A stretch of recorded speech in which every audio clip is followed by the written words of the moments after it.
News ঘটেছে এবং এই নিউজটা সত্য। এবং এই নিউজটা নিয়ে আলোচনা করার আগে দুটো রেফারেন্স দিতে চাই।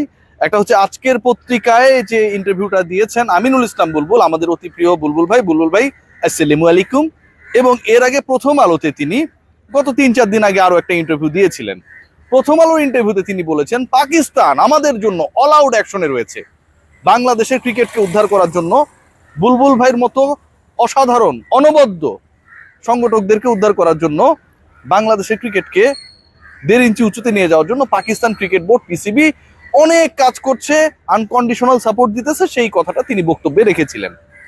এবং আজকের পত্রিকায় আজকে তিনি যে ইন্টারভিউটা দিয়েছেন সেখানটায় বলেছেন যে এই মুহূর্তে যে টি-20 বিশ্বকাপ চলছে, যেই ম্যাচকে নিয়ে এত আলোচনা, যেই ম্যাচকে নিয়ে আমিনুল ইসলাম বুলবুল এত দৌড়াদৌড়ির মধ্যে ছিলেন, Dhaka, Dubai, Lahore and then ঢাকায় ব্যাক করা, ভারত পাকিস্তান ম্যাচ যেভাবেই হোক খেলাতে হবে। আমিনুল ইসলাম বুলবুল বিশ্বের সবচেয়ে বড় নেগোসিয়েটরে পরিণত হয়েছিলেন এবং তিনি না হলে পাকিস্তান খেলবে না। পাকিস্তানের জেনারেল, পাকিস্তানের প্রধানমন্ত্রী, পাকিস্তান ক্রিকেট বোর্ডের চেয়ারম্যান কেউই রাজি না। আমিনুল ইসলাম বুলবুল যদি বলে, রিকোয়েস্ট করে বা দুই পক্ষকে গিয়ে বলে যে শোনো, তোমরা দুই দল অনেক করেছো, অনেক নাটক করেছো, তোমাদেরকে খেলা লাগবে, তাহলে ভারত পাকিস্তান রাজি হবে এবং তারা খেলতে ফাইনালি বুলবুল ভাই এভাবে বলার কারণে রাজি হয়ে গেল। সে আমিনুল ইসলাম বুলবুল এখন 15 তারিখের ম্যাচ দেখার জন্য আসবে না কলম্বোতে, যেখানটা আমরা অবস্থান করছি, যেখানটা আমি মোটামুটি 15টা প্রশ্ন রেডি করছি। ওনাকে প্রশ্ন করলে এখানটা তো আটকানোর কেউ নাই। অন্য জায়গায় তো বিভিন্ন সেন্সরশিপ দিয়ে রাখে যে প্রশ্ন করা যাবে না। সংবাদ সম্মেলনে আপনারা আসবেন, প্রশ্ন করতে আপনাদের গায়ে লাগে না। তো আমিনুল ইসলাম বুলবুল কলম্বোতে আসছেন না এবং কারণ হিসেবে যেটা বলার চেষ্টা করেছেন, বিভিন্ন জায়গায় ফটো কার্ড আপনারা দেখেছেন যে বাংলাদেশ না থাকে বিশ্বকাপের ম্যাচ দেখার জন্য তিনি কোথাও মুভ করবেন না।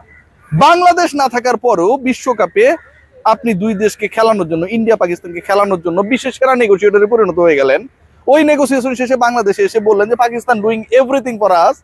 সেই আপনি যেই ম্যাচটা আপনার কারণেই নাকি দুনিয়া এরকম এত বড় লবিস্ট বাংলাদেশে বসবাস করে, বাংলাদেশ ক্রিকেট বোর্ডের দায়িত্বে, যে তার নিজের দলের অংশগ্রহণ ইনশিওর করতে পারে নাই, যে তার নিজের দলের অংশগ্রহণ ভারতের বাইরেই খেলেন না, কোনো সমস্যা নেই, শ্রীলঙ্কায় ইনশিওর করতে পারেন নাই, যে তার নিজের দলের অংশগ্রহণ করার জন্য পাকিস্তান যে হুমকি ধমকি দিয়েছিল, বাংলাদেশ আউট হয়ে যাওয়ার পরে দিয়েছিল, আউট হওয়ার আগে, বাংলাদেশকে বাদ দেওয়ার আগে পাকিস্তান ক্রিকেট বোর্ডকে বাধ্য করতে পারে নাই যে বাংলাদেশকে বাদ দিলে পাকিস্তান ভারত পাকিস্তান ম্যাচ খেলবে না। সেই তিনি ভারত পাকিস্তান ম্যাচের নেগোসিয়েটর, সেই তিনি এখন দাবি করছেন বাংলাদেশ না থাকার কারণে তিনি ইন্ডিয়া পাকিস্তান ম্যাচ দেখতে আসবেন না। অনেকগুলো কাহিনী ঘটেছে ভেতরে, এই কাহিনীগুলো আপনারা জানেন না। এই আমিনুল ইসলাম বুলবুল, আমি সবসময় তাকে বলি যে তিনি অসাধারণ একজন মানুষ, সততা নিয়ে কোনো প্রশ্ন নাই। সততা বলতে ওই যে থাকে না, এর কাছ থেকে টাকা অমুক জায়গায় দিয়ে দিলাম, এরকম ক্রিকেট বোর্ডে অনেক নয়ছয় হয়। এরকম ক্রিকেট বোর্ডে রাজশাহী বিভাগ থেকে আসা একজন পরিচালক 2 নাম্বারি করেছে, এটা নিয়ে রিপোর্ট আসবে। এবং আপনি কোথায় কোথায় কি কি 2 নাম্বারি করছেন, নিজেকে খুব চালাক মনে করেন না, সবগুলো বাইর করব। কার প্রচারণায় গিয়ে নৌকা মার্কায় ভোট চাইছিলেন, সবকিছু প্রচার করব, সবকিছু বাইর হবে। মিস্টার নামটা কইলাম না ভাই, টেনশনেই থাকেন। সো আমিনুল ইসলাম বুলবুলের এই ধরনের 2 নাম্বারই নেই, কিন্তু তিনি মিথ্যা কথা বলেন, মিথ্যাকে একটা আর্টে পরিণত করেছেন, শিল্পে পরিণত করেছেন। হামজা চৌধুরীর সাথে নামাজ পড়া, ভারত পাকিস্তান ম্যাচ নিয়ে তিনি সবকিছু করেছেন, এরকম একটা বিভিন্ন জায়গায় সিলেক্টেড মিডিয়ায় প্রোপাগান্ডাকে এস্টাবলিশ করার ক্ষেত্রে, কিংবা বাংলাদেশ ক্রিকেট বোর্ডের ডিসিশন মেকিং এর ক্ষেত্রে যে বাংলাদেশ বিশ্বকাপে খেলবে কি খেলবে না, বাংলাদেশ বিশ্বকাপে ভারতের মাটিতে খেলবে না, বিশ্বকাপেই খেলবে না, এই ব্যাপারটাকে এস্টাবলিশ করার ক্ষেত্রে আমিনুল ইসলাম বুলবুল যে বা যার অথবা যেই সংগঠনের যাদের প্রেসক্রিপশনে চলেছেন, যে সিদ্ধান্ত মেক করেছেন, এগুলো ভাই আমরা সবাই জানি। আপনার সকল ছবি, সকল ভিডিও, সকল বক্তব্য আর্কাইভে রয়েছে। আমার মতো আরো অসংখ্য রিপোর্টার আর্কাইভে রয়েছে। এগুলো বাইর হবে, এগুলো বাইর হবে। ইন্ডিয়া বিদ্বেষ দেখান, আবার ওইদিকে বিশেষ একজনের জন্য ভোট চায় বেড়ান, এগুলো সব বাইর হবে, সবকিছু বাইর হবে। ভণ্ডামি করে পুরো বাংলাদেশের ক্রিকেটটাকে ধ্বংস করে দিলেন। বাংলাদেশ ক্রিকেটের ইতিহাসে সবচেয়ে ব্যর্থ ক্রিকেট বোর্ড, যেই ক্রিকেট বোর্ডে আন্ডারে বাংলাদেশ একটা বিশ্বকাপ খেলে নাই, যেই ক্রিকেট বোর্ডের প্রেসিডেন্ট আমিনুল ইসলাম বুলবুল দাবি করেন তার কারণে ইন্ডিয়া পাকিস্তান ম্যাচ 15 তারিখে অনুষ্ঠিত হচ্ছে। পাকিস্তান ইন্ডিয়াকে ডেকে তিনি বলেছেন এই তোমরা খেলবা, ওরা রাজি হয়ে গেছে খেলতে, এবং সেই ম্যাচ দেখার জন্য তিনি আসছেন না, কারণ বাংলাদেশ নাই। বাংলাদেশ যদি না থাকে তাহলে ইন্ডিয়া পাকিস্তান ম্যাচ করার জন্য নেগোশিয়েট করতে আপনারা কে কইছে? কেন এটা করবেন বুলবুল ভাই? আপনার দল নাই, আপনার দেশ নাই, আপনার দেশকে according to your speech, to the speech of your board members, যে এটা ইন্ডিয়া, বিসিসিআই, আইসিসি বাংলাদেশের সাথে অনেক আচরণ করেছে, তাহলে আপনি কেন ক্রিকেটের গ্লোবাল ইকোসিস্টেম রক্ষা করার জন্য ওখানটায় গিয়ে এই কাজটা করলেন? আপনি দাবি করছেন তো তাই, আপনার বোর্ড তো সেটা দাবি করছে। বাংলাদেশ যখন ক্রিকেটে খেলে না, বাংলাদেশ যখন বিশ্বকাপে খেলে না, তখন আপনার দেশের ক্রিকেটের গ্লোবাল ইকোসিস্টেম ঠিক থাকে। বাংলাদেশ না খেলে কোনো কিছু আসে যায় না, ইন্ডিয়া পাকিস্তানকে আপনারা খেলাতে হবে, সেরকম বক্তব্য দিয়ে যে সস্তা জনপ্রিয়তা অর্জনের চেষ্টা করেছিলেন সেই আমিনুল ইসলাম বুলবুল, যে খবর আমরা পেয়েছি যে এসিসি টপশেষ মিটিংটা করেছেন সম্ভবত কুয়েতে, রাইট? সেই মিটিং এ আমিনুল ইসলাম বুলবুল খুব একটা সুবিধা করতে পারেন নাই। আমিনুল ইসলাম বুলবুলের এই ক্রিকেট বোর্ড অবৈধ, এবং সেই মিটিং এ আমিনুল ইসলাম বুলবুল এবং তার বোর্ডের রিসেন্ট পাস যে কর্মকাণ্ড সেগুলো নিয়ে আলোচনা হয়েছে। তিনি যখন বুঝেছেন যে এখানে আশাটা আসলে খুব বেশি তার জন্য কমফোর্ট জোন ক্রিয়েট করবে না, তখন আবার ওই দেশ মাতৃকার সম্মান, বাংলাদেশের স্বার্থ, বাংলাদেশ আমার প্রাণ আমার জান, বাংলাদেশ যেহেতু নাই তাই আমি যাব না, কলম্বোতে এই থিওরিকে বাস্তবায়নের চেষ্টা করলেন। প্রত্যেকটা ব্যর্থতাকে আপনারা বাংলাদেশের পাবলিকের সেন্টিমেন্ট দিয়ে রিভার্স করার চেষ্টা করেছেন।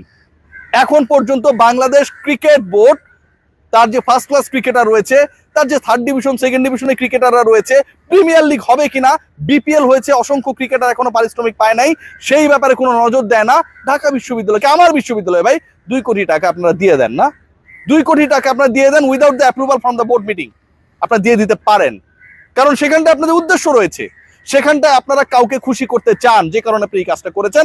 অথচ আপনার পুরো দেশের ক্রিকেট ইকোসিস্টেমে এত বড় ঘাটতি, এত বড় ব্যাঘাত, আপনার একটা এক্সেলেন্স সেন্টার নেই প্রপারলি, সেই জায়গায় আপনার কাজ করা উচিত, সেগুলো নিয়ে আপনার কোনো কিছু করেন না। ঢাকা বিশ্ববিদ্যালয় মাঠকে তৈরি করার জন্য আপনারা শুধুমাত্র কিছু মানুষকে খুশি করার জন্য সেখানটা টাকা দিয়ে দেন। আমিনুল ইসলাম বুলবুলের এই সময়টায় বাংলাদেশ ক্রিকেট বোর্ড কত টাকা আয় করেছে এবং কত টাকা ব্যয় করেছে, এটার হিসাব হওয়া উচিত। আমিনুল ইসলাম বুলবুলের এই সময়টায় বাংলাদেশের র্যাঙ্কিং কোথায় গিয়েছে এটার হিসাব হওয়া উচিত। আমিনুল ইসলাম বুলবুল কেন, কার পরামর্শে আইন উপদেষ্টা এবং ক্রীড়া উপদেষ্টার দায়িত্বে যিনি আসিফ নজরুল স্যার, তিনি কিন্তু বলেছেন সর্বশেষ যে আমরা সরকারি ডিসিশন নিয়েছি, কিন্তু ক্রিকেট বোর্ড ক্রিকেটাররা চাইলে আমাদের জন্য কঠিন হয়ে যেত বাংলাদেশকে বিশ্বকাপে খেলার ক্ষেত্রে ডিসিশন দেয়া। কেন ভাই আপনারা তাহলে রাজি হয়ে গেলেন? আপনারা তো বলতে পারতেন আপনারা খেলতে চান। আপনি এত বড় লবিস্ট, আপনি এত বড় বড় ভূমিকা পালন করতে পারেন, এত বড় নেগোসিয়েটর, আপনি এই নেগোসিয়েশন করতে পারলেন না যে বাংলাদেশের ম্যাচেসগুলো হবে শ্রীলঙ্কাতে এবং বাংলাদেশ খেলবে, ইন্ডিয়া খেলবে, পাকিস্তান খেলবে। সেই আলোচনায় আপনি নেগোসিয়েট করতে ঢাকা থেকে দুবাই হয়ে লাহোরে চলে গেলেন, কিন্তু বাংলাদেশ খেলবে, যেই বাংলাদেশ ক্রিকেট বোর্ডের প্রেসিডেন্ট আপনি, বাংলাদেশ খেলে বলেই আপনি বাংলাদেশ ক্রিকেট বোর্ডের প্রেসিডেন্ট হয়েছেন, সেই দেশের খেলা আপনি এনশিওর করতে পারেন না। আবার পরবর্তীতে আপনি থিওরি দেন, বিভিন্ন জায়গায় প্রচার করেন, বলার চেষ্টা করেন বাংলাদেশ নাই দেখে আপনি বিশ্বকাপে খেলা দেখতে আসছেন না। হাউ ফানি মিস্টার বুলবুল। আপনি এবং আপনার বোর্ড যা করেছেন পুরো জাতি এটা মনে রাখবে। আমি আমার মতো যারা আছে, আমরা যে এই কথাগুলো বলি, সত্যি কথাগুলো বলি, আমরা গালি খাই, নো ম্যাটার, আমরা নানাভাবে নানা প্রশ্নের সম্মুখীন হই, মানুষ অনেক ধরনের কথাবার্তা বলে, নো ম্যাটার, কিন্তু এন্ড অফ দ্য ডে আপনাদের প্রপার পিকচার এটাই, এন্ড অফ দ্য ডে আপনারা এটাই, আপনারা পুরো ক্রিকেটের ইকোসিস্টেম নষ্ট করে গ্লোবাল ক্রিকেটের ইকোসিস্টেম ঠিক করার কথা বলেন, ইন্ডিয়া পাকিস্তান ম্যাচ খেলানোর কথা বলেন, নিজের দেশে প্রতিনিধিত্ব এনশিওর করতে পারেন না। ইন্ডিয়া পাকিস্তান ম্যাচ খেলানোর থেকে তো বাংলাদেশকে বিশ্বকাপে খেলানো তুলনামূলক বেশি সহজ ছিল। ভারত পাকিস্তান বৈরী দেশ, কয়দিন আগে যুদ্ধ হয়েছে, চীনের যুদ্ধ বিমান কেনা পাকিস্তান, ভারতের যুদ্ধ বিমান খায় ফেলছে, রাফাল যুদ্ধ বিমান ফ্রান্স থেকে কেনার পরেও ইন্ডিয়া ধরা খাই গেছে। কত গ্যাঞ্জাম এদের মধ্যে, না কত গ্যাঞ্জাম, এত গ্যাঞ্জামের পরও তাদের আপনি রাজি করাইতে পারছেন। আর বাংলাদেশের এত বড় বড় কোনো গ্যাঞ্জাম নাই, বাংলাদেশের খেলা, বাংলাদেশের বিশ্বকাপ, বাংলাদেশের ম্যাচেসগুলো শ্রীলঙ্কা আনার ক্ষেত্রে আপনি রাজি করাতে পারলেন না।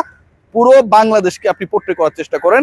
You are that negotiator who ensured the participation of India and Pakistan match on February 15th। সবার সবকিছু বের হবে, সবকিছু বের হবে। বাংলাদেশ ক্রিকেট বোর্ড কারো ইচ্ছা মতো চলার জিনিস না। বাঙালি জাতিকে, বাংলাদেশের মানুষকে একতাবদ্ধ ঐক্য করার জায়গা যদি একটা থাকে, সেটা হচ্ছে আমাদের খেলা, আমাদের ক্রিকেট। সেটাকে আপনারা নষ্ট করছেন। ইন্ডিয়া থিওরি, পাকিস্তান ভালোবাসা, এই যে কথাগুলো বইলা আপনারা মানুষের সেন্টিমেন্ট নিয়ে খেলেছেন, এটার দায় আপনাদের নিতে হবে। বলুন সবাই ভালো।